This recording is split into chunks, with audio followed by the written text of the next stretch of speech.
think that goes back also to the Earn While You Learn program, that if you have on-site experience and marketable skills, you're not going to need to join a gang because you'll have other things going for you and other things to do. Thank you.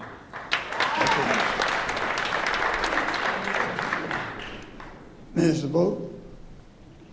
I think there are two components to the gang issue, probably more than two, but one is prevention and one is enforcement. And just as was said just before, the prevention aspect of you can have entertainment activities and you can have other activities to keep students busy. So if they have jobs, if they have places to go, gangs aren't going to necessarily be needed. Let me talk about the strength of the Pallone team, because in terms of prevention, education is key.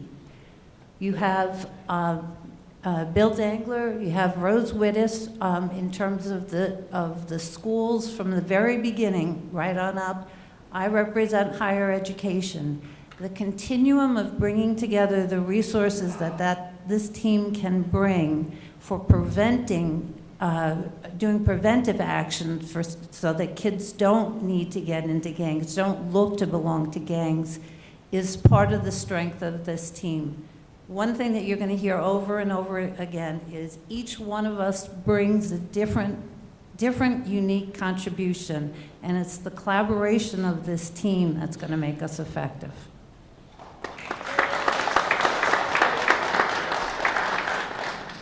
Yes. I would like to just also add that someone down the other end spoke about a reentry program. We do have a reentry program through the library where young people who have been incarcerated can come back to the city and learn job skills, learn how to write a resume, how to apply for a job. So that program does exist.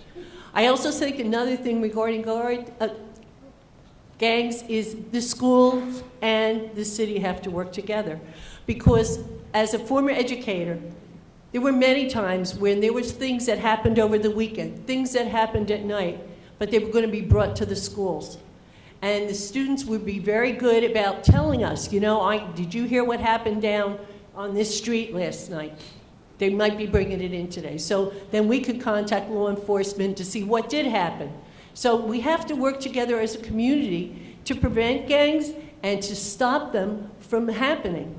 I also think that a lot of students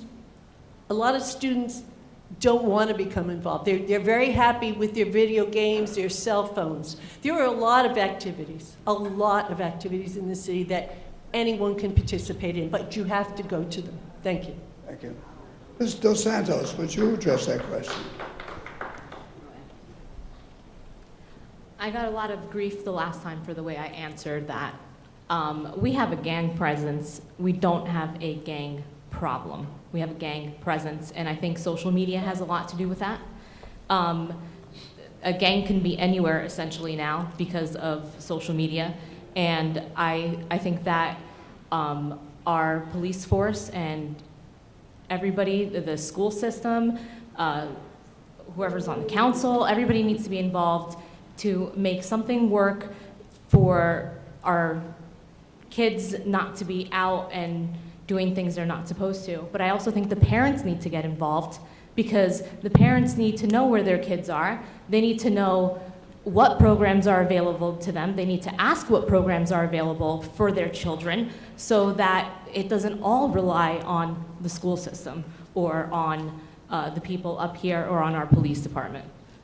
Thank you. Is that it? Yes. Mr. Sirianni? Yes. Am I on? One. Listening to everyone up here, prevention is very key. Being a principal, I'm required to go to gang training, and I've sat in these at the Monmouth County Sheriff's Office with other building principals, police officers, school officials, so that we're briefed, so that we can see what's going on in our schools.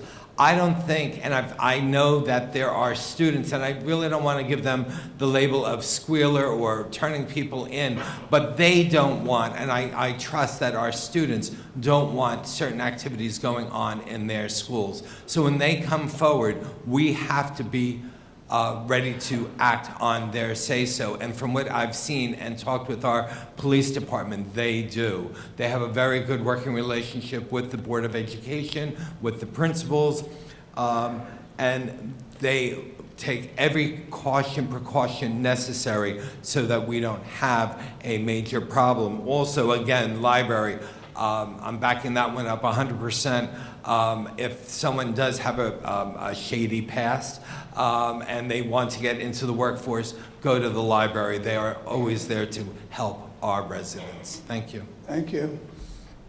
Yes. Real quick, I have to disagree with the statement that gang presence is not a problem, because it's along the same lines as peace is not the absence of war, peace is the absence of a threat of war. And I'll leave it at that. Thank you. Next question. Oh, I beg your pardon. I think this is all coming full circle. This is why we need to provide jobs and training for our young children. Not everyone wants to go to college, and I think if we train them early, a lot of this can be alleviated. Thank you. Mr. Ponce. Again, these are things that sound nice, and work program for a redevelopment zone is admirable, and if it can be worked, it can be worked. But how many? And these are temporary jobs for a limited number of people, for a handful of people. What Long Branch provides are hundreds of jobs, hundreds, hired through the Long Branches, people from Long Branch hiring people from Long Branch on the beaches, in the restaurants and on the beaches, and then in the cleaning up. I don't even know how many full-time, part-time seasonal jobs are given to the citizens of Long Branch.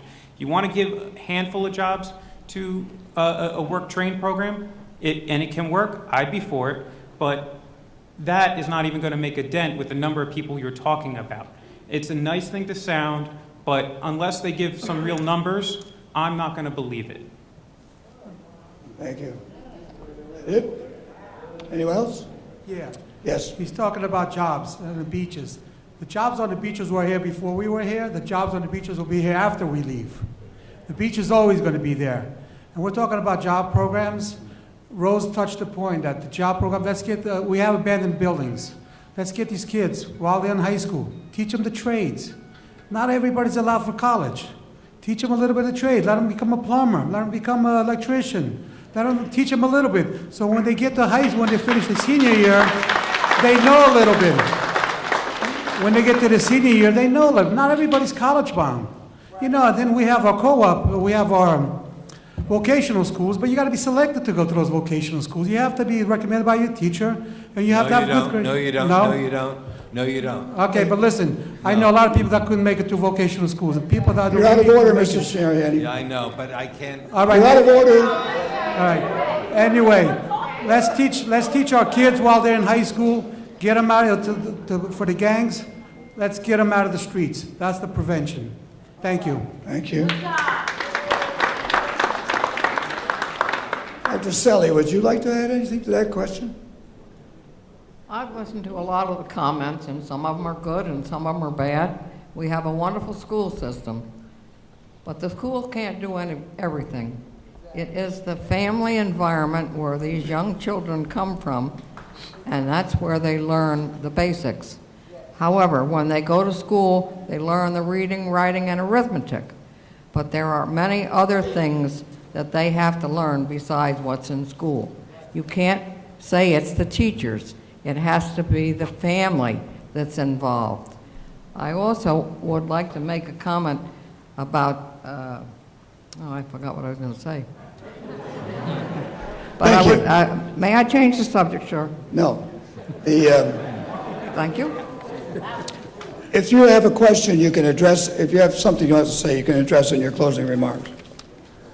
The next question, there are a lot of, Long Branch is a very diverse city.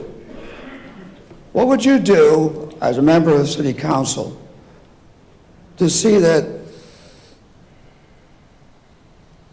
to change this, to remove the segregated nature that appears in this city? Now you can talk. Okay, thank you.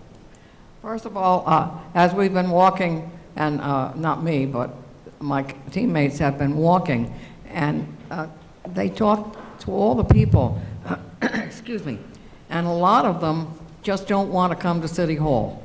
It's a building, and for some reason, they're not happy with going there.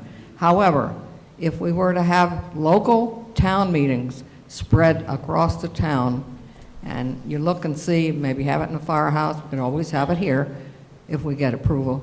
But the bottom line is we have to take care of everybody. Thank you. Okay, thank you. Anyone else? Yes, Ms. Bastelli. Diversity is one of the best assets of Long Branch. I really appreciate it and love it about this town. One of the things that I wanted to mention about the, regarding what we were talking about with gangs and children, we have Jacob's Ladder now in town, and these people are doing an amazing job. Tawana Richards, I commend her. But that's the kind of program that is going to help because it provides community, and it also encourages volunteerism in the children that participate. And I really commend her and all the workers for what they're doing, because that's the kind of program that's going to make a difference. I've also always been involved with Aslan, which is also another group in town that works with children and provides a community environment.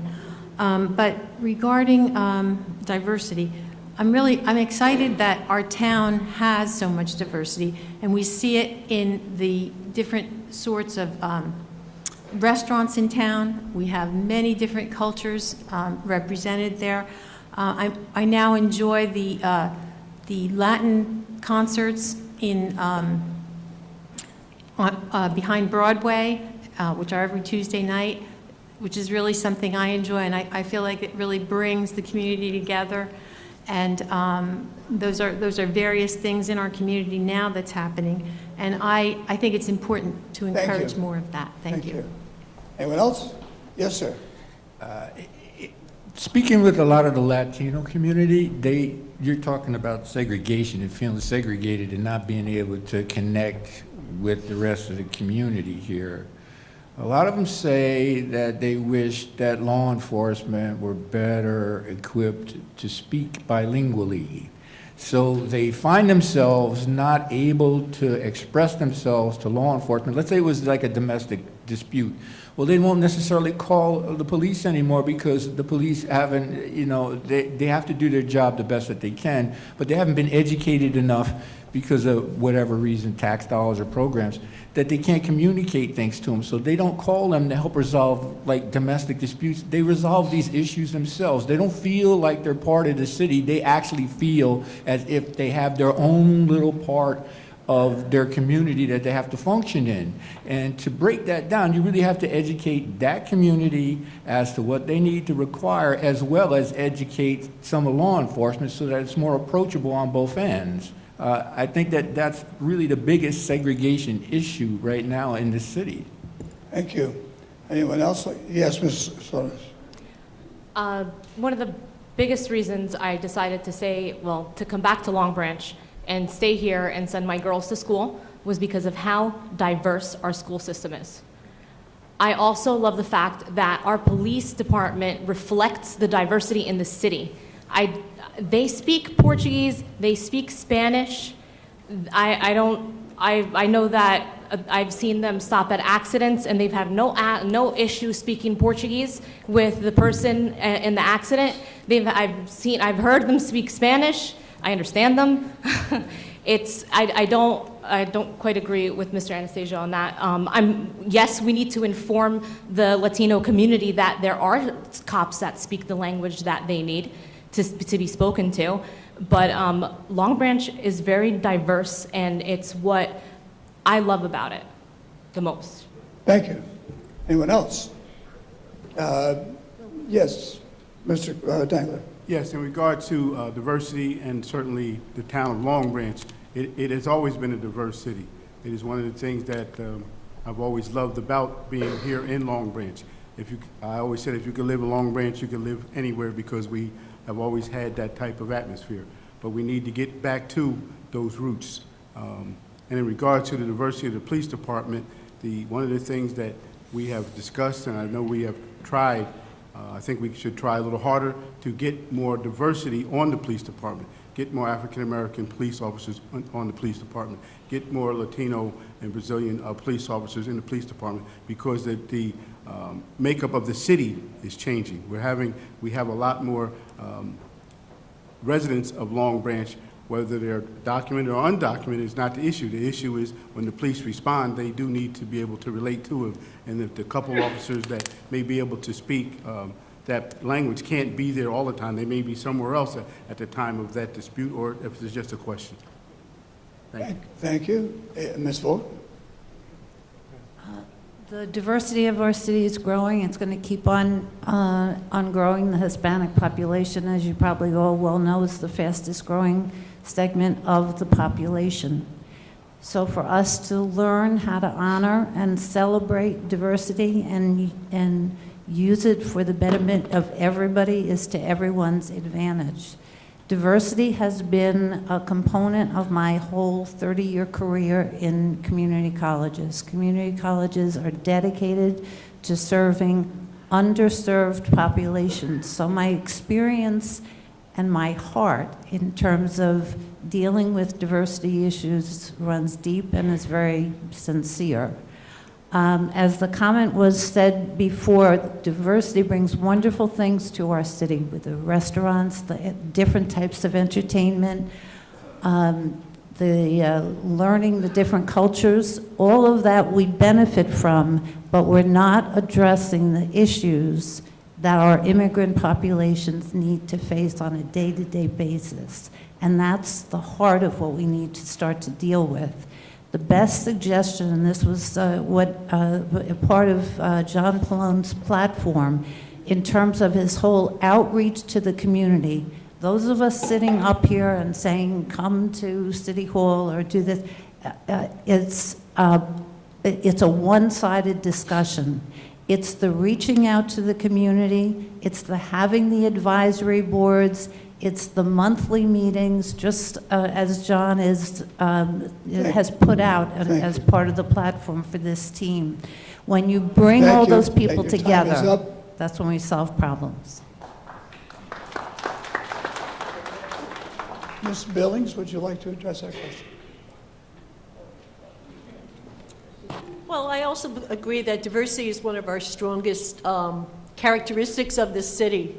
I have friends who envy me because they live in communities where the diversity is not present, and when their children got out into the real world, it was quite a shock. So we do pride ourselves on that, and I do think that we do a good job working with the community. I'm on the board of the Monmouth Family Health Center, which has 3 locations here in the city, and we provide affordable health care to anyone who walks through that door. And I have seen, and I have been there and watched the people that come in.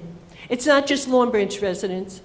There's people from Asbury, Lakewood, Toms River, who come to our city because they feel welcomed and feel comfortable at the Monmouth Family Health Center to get their health treatment. So we do work with many community groups to help bridge the diversity, if it's a problem or a gap, or just to make everyone feel inclusive. Thank you. Thank you. Anyone else? Mr. Ponzi. Portuguese, Brazilian, Hispanic, Latino, African American, Italian, Jewish, Irish. I'm not sure if I missed anyone. All these types of people live in Long Branch. All these type of people in part because of campaigning, have gotten to go to events and experience a lot of different cultures. Because of my wife, I've got to experience the Portuguese community and the Brazilian community. before I was on this campaign, knocking on doors in different neighborhoods, seeing and hearing their issues, their problems, in almost every district in the city, and it's wonderful.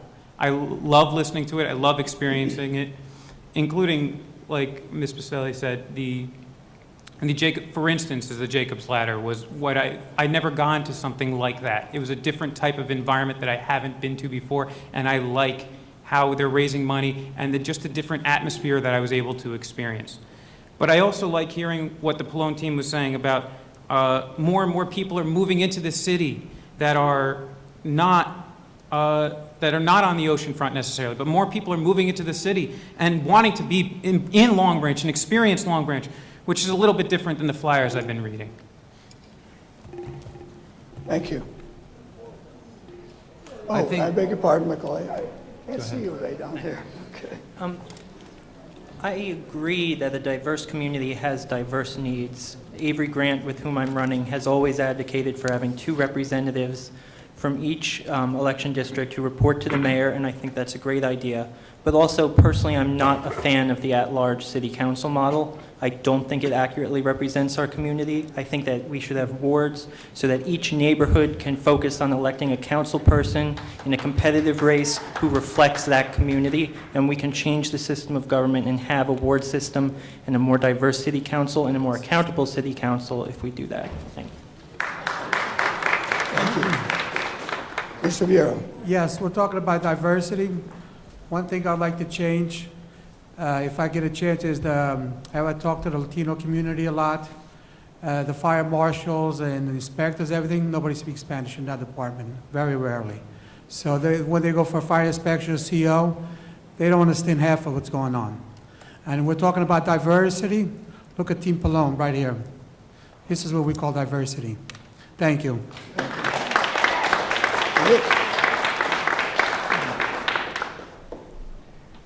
Do you think the city council has been communicating sufficiently concerning the issues and the challenges facing Long Branch? Could you repeat the question? Do you think the city council has been communicating sufficiently concerning the issues and challenges facing Long Branch? I'll answer that. Okay, Mr. Viera. No, I don't think so. I'll be honest with you. I'm honest with you. A lot of the city, I've been going to city council meetings, and I've been going to see, and I see a lot of negativity, which it's not nice. And if we want to run a community, it's got to start with the city. It's got to start with the top. And I don't see that between the mayor and the council. I don't see it at all. And I'm sorry, but that's the truth. And that's it.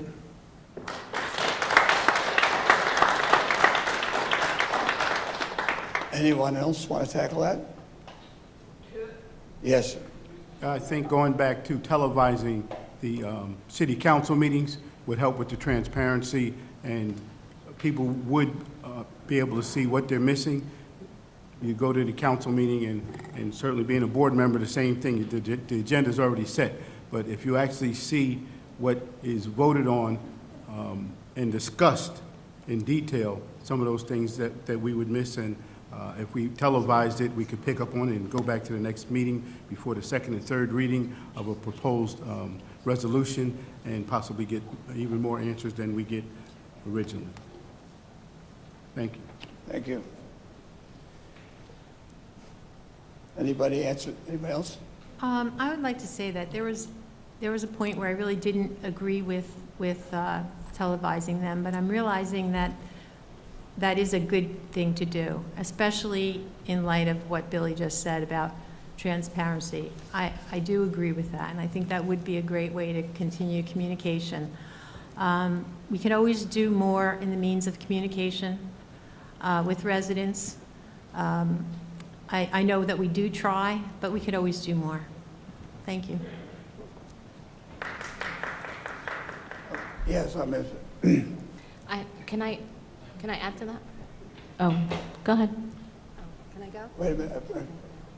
I also think it's very important, and the Pallone team has every intention of holding town meetings and reaching out to the community to meet their needs.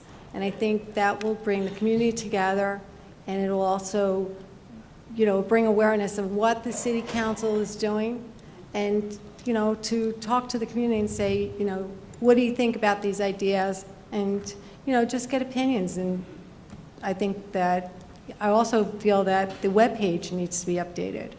And that's something that would need to be looked into as well, to communicate, have more communication with the community. Thank you. Yes, Mr. Sirianni.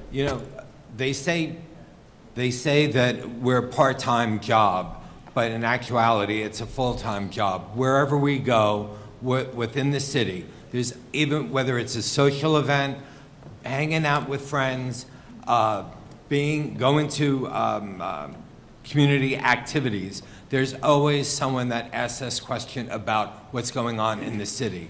And I and my council members that we're running with, we have always had an open policy. If someone comes up to us and says, tell me about what is a pilot, or talk to me about abatements, or talk to me about what's going on in Pier Village, or talk to me about what's going on downtown. Downtown is a very hot topic. What's going on in West End? We are all able to speak to them about it. Formal meetings, yes, very nice. Going out to other places, very nice. But you yourself, the council members themselves, in which we are, we're out in the community talking with people constantly. Thank you. Did I do it in I time? haven't heard from this slate yet. Mr. Michelet. So I agree with Joy that we can always strive to do better. I think that most of us here agree now that the city council meeting should be televised going forward. I don't think there's really any more debate on that issue. I think that we should utilize the internet to its fullest advantage. I think there should be a portal where you can see a calendar and you can schedule a time to have a Skype call or an actual phone call with your council member if you need to. That would be a cheap, easy, effective way of reaching out to people. Also, when I interned in the legislature, we had regularly scheduled constituent mobile relations hours, which you would do once or twice a month. I think that's a good way to meet the public because you wind up meeting you meet people and then they come back and they introduce you to new people and then they wind up becoming your eyes and ears in the community. So essentially, you always then have a presence in the community through those people. And I think that's something we should really start utilizing going forward. Thank you. Yes. I also believe that once the community gets to know you, and they get to know you through activities, as Mr. Sirianni said, we go to a lot of activities. They don't have any problem contacting us. I had a young man, one of my former students today contacted me. He wants to live in Long Branch. He's in an apartment. He wants to buy a house. He contacted me via Facebook Messenger. Do you know anything about first homeowner promotions? And I told him, yes, there's one through the county. He could get $10,000 towards his down payment for a new house. So people, when they know that you're going to be responsive, they will contact you. And I think that's the biggest thing we can do is put ourselves out in the community and let people see us and talk to us and know that anytime you need us, we're here to help you. That's our job. And that's what I love about this job, being able to help people. Thank you. Ms. Dos Santos. I'm pretty sure I'm the youngest person up here. I love social media. We need to get the youth of the city more involved, and I think social media is the key because we can't take these phones out of the kids' hands. Everybody knows that. I'm sure all these parents have tried. And I think that if we make platforms on social media to be transparent with what's going on, we'd have more involvement from kids in their 20s, kids in their 30s. They'd know what's going on in the city. They could be involved. I truthfully, there was a lot of things I didn't know about until I started this process. And now that I'm on social media, I'm listening. You might not see me comment on your posts, but I'm there. I'm in your groups. I'm paying attention. I'm not a council person yet, but I'm paying attention to what's going on, and I'm listening. I'm reading, actually reading. Thank you. Dr. Selly. I'd like to make a comment about the social media. As you can see, I have white hair, and I'm just a little bit older than you. Social media is good for the young folks, but please don't forget the senior citizens. Not everybody has a computer. Not everybody understands the iPhone, and they certainly don't don't want to pay any attention to it. A lot of them are afraid of it. So I would ask you, yes, social media is good, and I'm not against it. I think it's a good thing, but I certainly do think you are forgetting one section of the population, and that's your senior citizens. And if you go down to the senior center, you will see not many of them have a phone that they're sitting by themselves looking at it. So please remember, when you do things, don't forget us older folks. Thank you. Thank you. Anyone else that hasn't already spoken? Next question. If you agree with the redevelopment areas, please identify your vision and timeline. If you do not agree with the redevelopment areas, please explain. Who would like to start? Okay, I think that's all the questions we have for tonight. Or I think we're waiting to see somebody respond. Does somebody want to respond to that? No? Because no one does. No one wants to address it, I'll okay. respond to it, sure. There's a lot of redevelopment happening in town. It's not just on the oceanfront like we heard tonight. There's approximately 500 applications in the department being put in for different zoning applications. 20 of them are on the oceanfront. The rest are all around town. 3rd Avenue, around the train station, 3rd Avenue by Broadway. There is our lower Broadway section being redeveloped. There's quite a bit of development, as well as many new houses coming up, and we have lots of things happening in our town. I was kind of baffled before when Mr. Pallone said that he didn't have a choice to vote. He voted for it, but he didn't feel like he had a choice, and he had to vote for the Broadway redevelopment plan. I would just like to say, I think you did have a choice, and you made that choice because it was a good choice, and because it's the right thing for Long Branch. We want to see our Broadway developed. I also want to say that I heard mentioned before dignity and respect, and I heard him talk about trying not to be divisive. Well, I think that type of thing, voting no on the last minute thing regarding Broadway, was divisive. So I do believe that we do need to treat people with dignity and respect, and I'll talk about that further later. Thank you. Anyone else? Mr. Dangler. Thank you. I'm not opposed to redevelopment. I think redevelopment is good. However, we have to keep in mind that we need to make some of the things we're developing affordable, that they're family friendly, that you don't have to get a second job in order to afford to take your family out a night in your own town.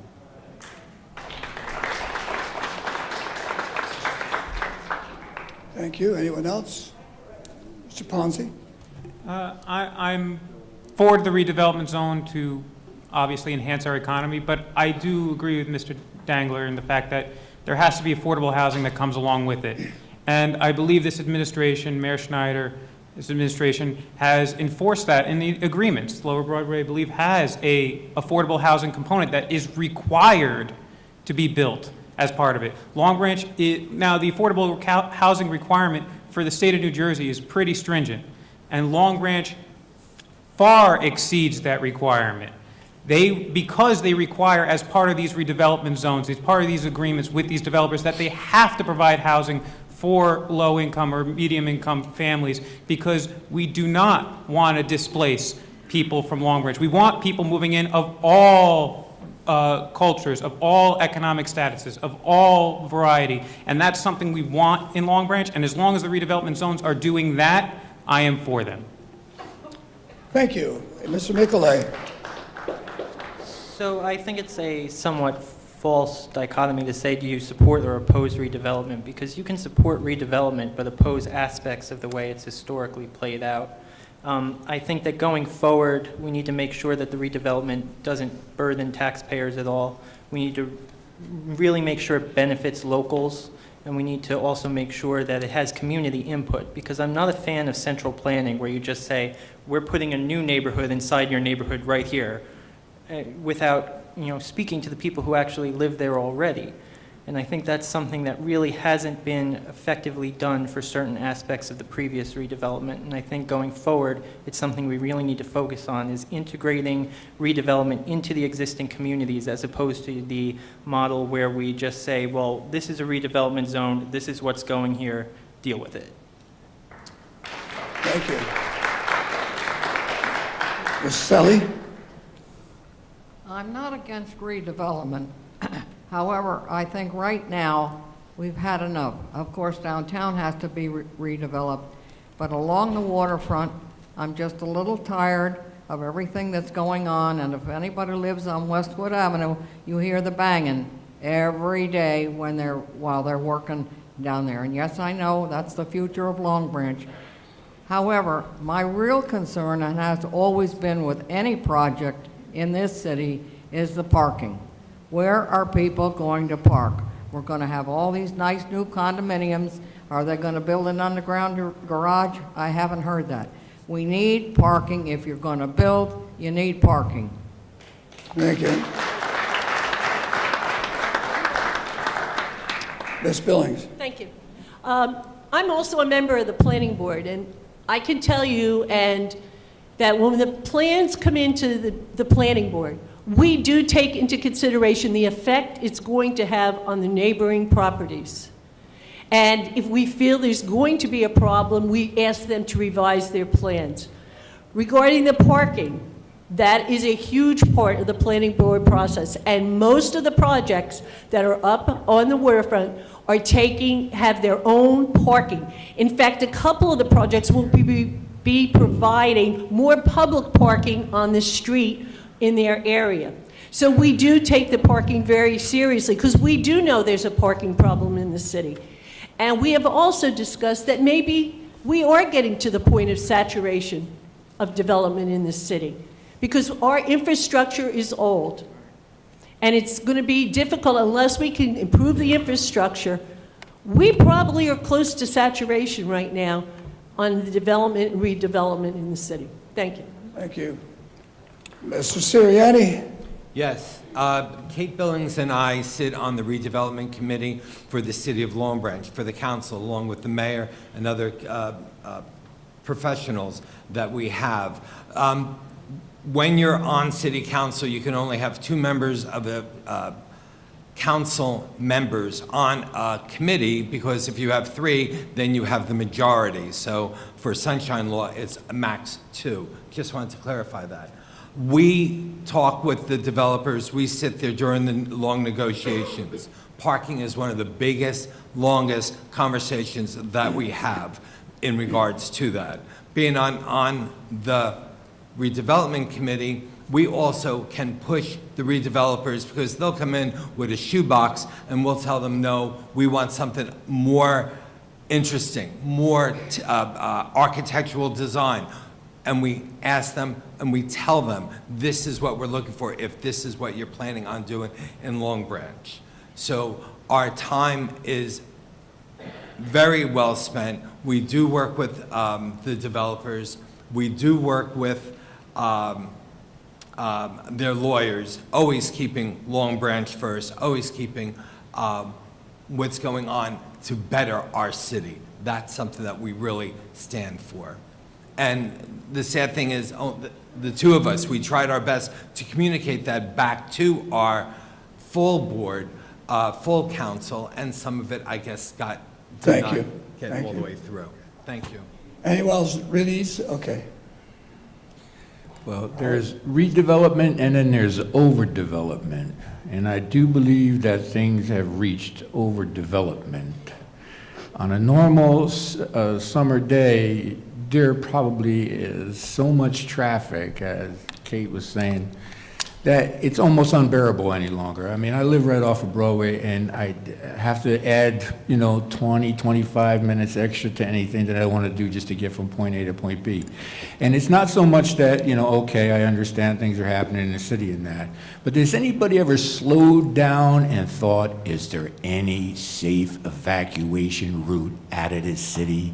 If there should be a natural or man-made disaster, you're not getting out of here, people. Okay? It's very important that you stop overdeveloping the ocean front and start thinking more about what is going to be good for the people here and what's going to be safe for the people. I see this as a very cataclysmic situation heading directly at us, for sure. There's no way. If you don't stop it now, you can just forget it. Thank you. That's it?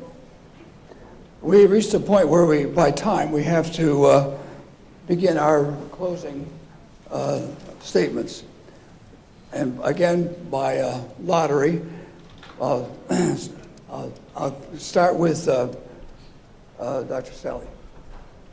You have 1 minute. Long Branch is a great place to live and work. But now is the time to change the city's leadership so that Long Branch remains a great place for all of us, for our children, and for our grandchildren. We have a fine young man in John Pallone with the qualities to lead us into the future, who has a vision for the Long Branch that includes the entire community, not just a few blocks of the waterfront.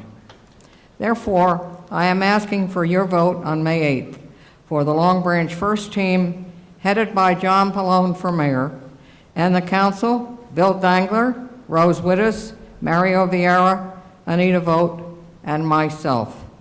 I also would like to thank the Link and the League of Women Voters for taking the time to sponsor this debate. I hope you all have learned something, and thank you for your attendance.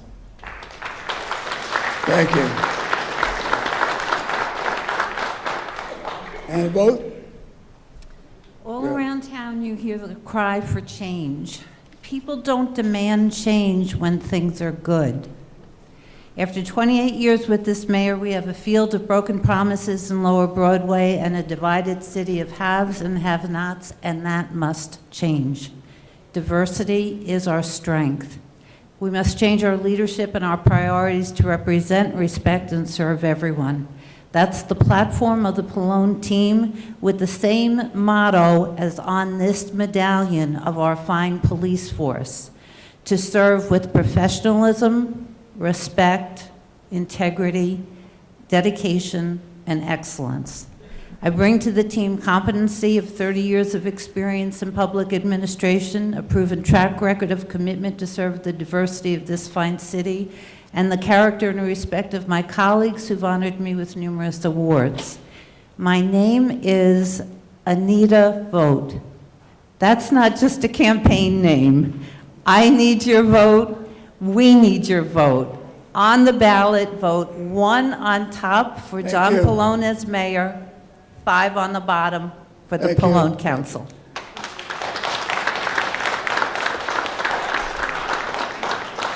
Mr. Sirianni. I enjoy working as being your councilman for the city of Long Branch. Is this on? Yeah. Thank you. I've met so many people living in Long Branch, going door to door, and I enjoy helping them, answering questions, whether it's social or in meetings or after meetings. There's something special about the people of Long Branch. We have great pride in our town and in our community, and I like working with those residents to keep up with the improvements in our city. I like the vision what the mayor has for Long Branch, and I want to see it through to completion. Not just the oceanfront. It's funny because we haven't brought up oceanfront as much as our opponents have brought up oceanfront, even last meeting. There was nothing on the council for oceanfront, but that's all we heard. But there's also West End, Transit Village, downtown, and keeping up with our improving services for police, fire, first aid. That's why I'm asking you to vote for Mayor Adam Schneider On the council, Joy Bastelli, Kate Billings, Adam Ponzi, Diana Dos Santos, and me, Michael Sirianni. Thank you. Thank you very much for coming out. Mr. Dangler? I want to thank you for the opportunity to speak to you tonight. Our entire team, John Pallone, Mary Jane Sully, Rose Wittes, Mario Vieira, Anita Bolt, and of course me, Billy Dangler, want to work for you to bring our community back together and take care of the residents of Long Branch.